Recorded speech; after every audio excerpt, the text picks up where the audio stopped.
State Fair is definitely a change of pace after a busy summer. We like the friendly competition that we have and enjoy seeing the people every year.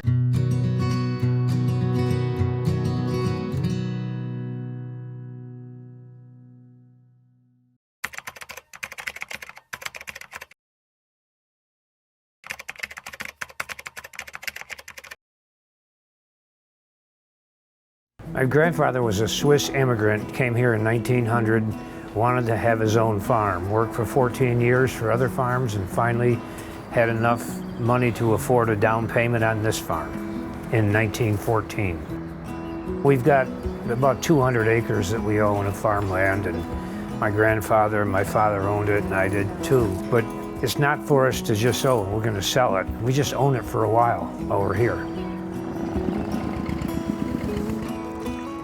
I always knew that I would be here for a very long time. I have my whole life, except for maybe a year or two during college, but we know that this is the family farm and it's our heritage and our tradition, and we want to keep it going as long as we can. I was definitely more on the crop and the equipment part. My sister, when we were growing up at least, she did milking here where I did more of the feeding and the crop work. As long as you're talking about the two of us, Sue has a huge role in things play around here.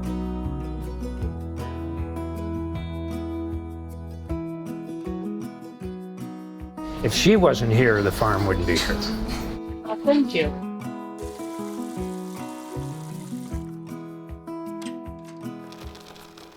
It's definitely a team effort around here. And even my younger sister helps out 3 or 4 mornings a week, filling in, sometimes 5. My mother, she will fill in where needed, whether she gets to stay down to her market or she has to come back here to feed calves.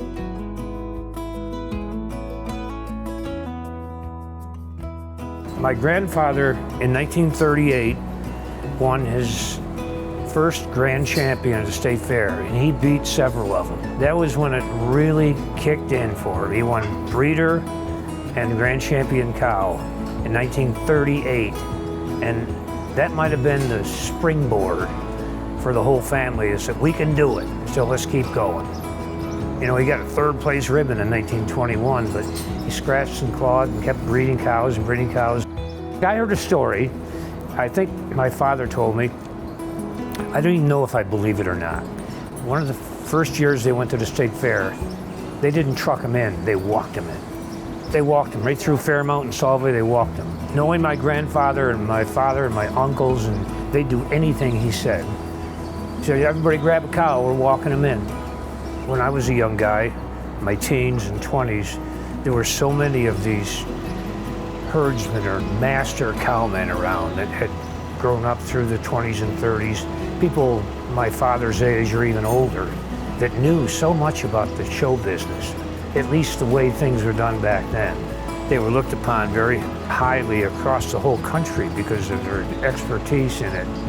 And I remember being influenced by and learning a lot of stuff from them. It really re-energizes us when we have a good, successful show. In 2019, when we had Supreme Champion of the show, we came back and everything was just great for a month. You know, it just felt so much easier to go to the barn in the morning, and it just gives you so much more purpose of what you're doing every day. I think the future of here in general, because we all want to keep the cows around, we want to do it as long as we can.